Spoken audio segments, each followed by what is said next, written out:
Hello, everybody. This is Robert White. I'm going to be also posting some pictures at the end of this video so you fully see what happened to my house at the end of this fire. So bear with me on that one. Anyways, I was born and raised in Reynosa, New Mexico. That's been since my entire life. And growing up, we always knew forest fires were real. It wasn't uncommon to see one. Being a devout Christian, I would often pray for those who lost their homes, but I never fully understood or sympathized what they went through until this particular incident, due to simple fact before I never been a victim. So, as it is, June 17th of last year, we had several fires going. Well, I woke up as usual. It was my day off. I'm currently living with family, particularly my mother, since my dad died. I kind of help her out with things around the house like bills and stuff.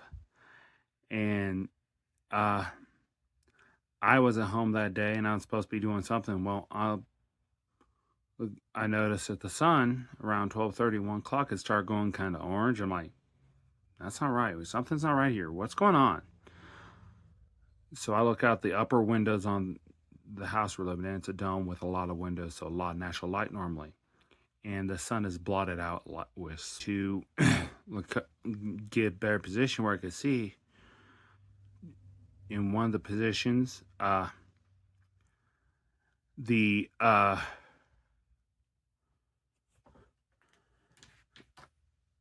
basically the fire was hanging, looked like our direction. Well, I get a notification, so does my mom at work, that we are on standby for evacuation. Now, the standby part is not new. That's happened several times over the years. Well, she comes home around 1:15, 1:30 and proceeds to go ahead and say, come on, we got to get stuff around and we're on standby. Well, it then gets to ready. So we proceed to start moving stuff by the door. Right then, I get a hold of my next door neighbor saying, hey, we're on this stage of potential evacuations. Is there anything you may need help loading in your vehicle? Keep in mind, this is an elderly gentleman with a bad back. So I proceed to, well, I wouldn't say elderly. He'd yell me if he heard me call that, and he may see this video someday, so I'll say older gentleman. He will not deny the bad back. He had a accident on the farm when he was younger. Well, he proceeded to say he need help with this batch of important papers and his 40-pound Basset mix. The dog's a Basset Dachshund mix. Cute, but not easy to lift up into a lifted pickup. He drives a power wagon. So right after that, we look out the window. We see, as we're getting stuff around and kind of load the car just in case, Reynosa Fire and the Lincoln County Sheriff's Office drive through saying previously found the stuff for the dogs in case. So we quickly ran over, helped him, let him know what's going on, got him situated to where he could get out of Dodge. Well, not Dodge, out of Reynosa, so it's an old saying. Sorry. And then proceeded to go ahead and get our dogs and us in. We took the dogs down to the local humane society, which is where a lot of the smaller pets like dogs and cats go if they're evacuated. They act you as a pet evacuation center. If you have livestock, you take them to the Lincoln County Fairgrounds in Capitan. So we go there, we find a hotel about a block away. We proceed to get settled in because they're giving discounts to people who are evacuated.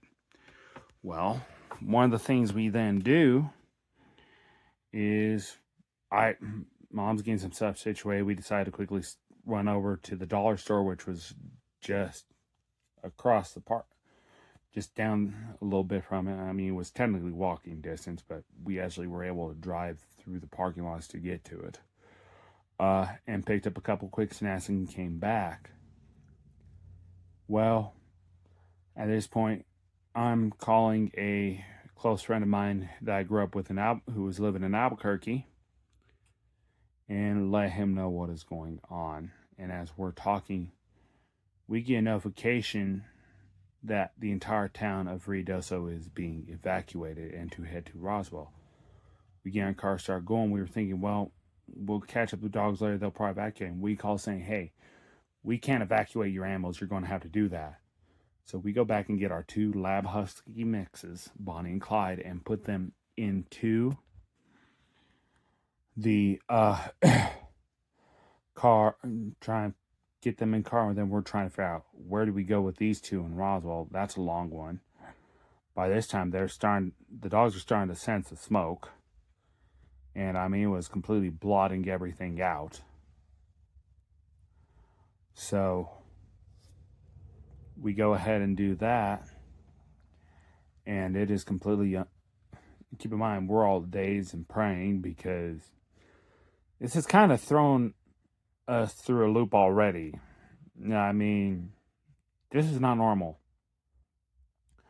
We then proceed to go ahead and head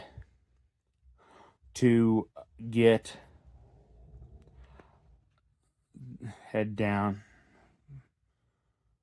Warrenessy, and actually to get the dogs, we had to fight up a salmon going upriver to spawn. But now we're back in, headed down. And one of the things that I've noticed is people were definitely stressing out. Every time a siren went through, our dogs were howling and barking.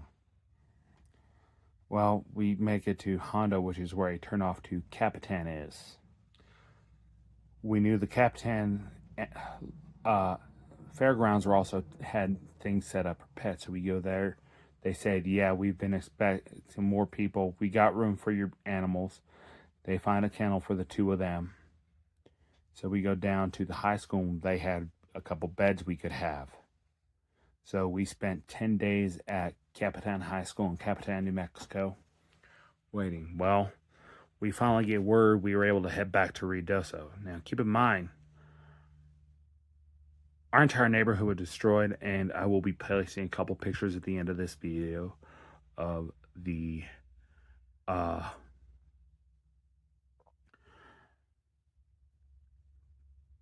wreckage of my house from the fire. I do also have a couple pictures of my neighbor's house, but out of respect to him, I'm not going to post those. And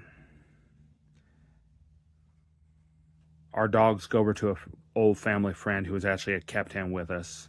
He was friends with my dad. He's known me since I was a baby. He knew my parents before they even got married. He knew them when they first got engaged. And they're currently each other, but we wound up spending about a month with some friends of ours. And what happened during that time is an entirely another story, which I'm not going to go into today.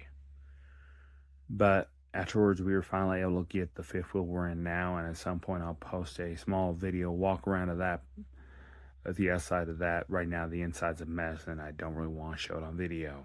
I haven't had a chance to clean, really. But I will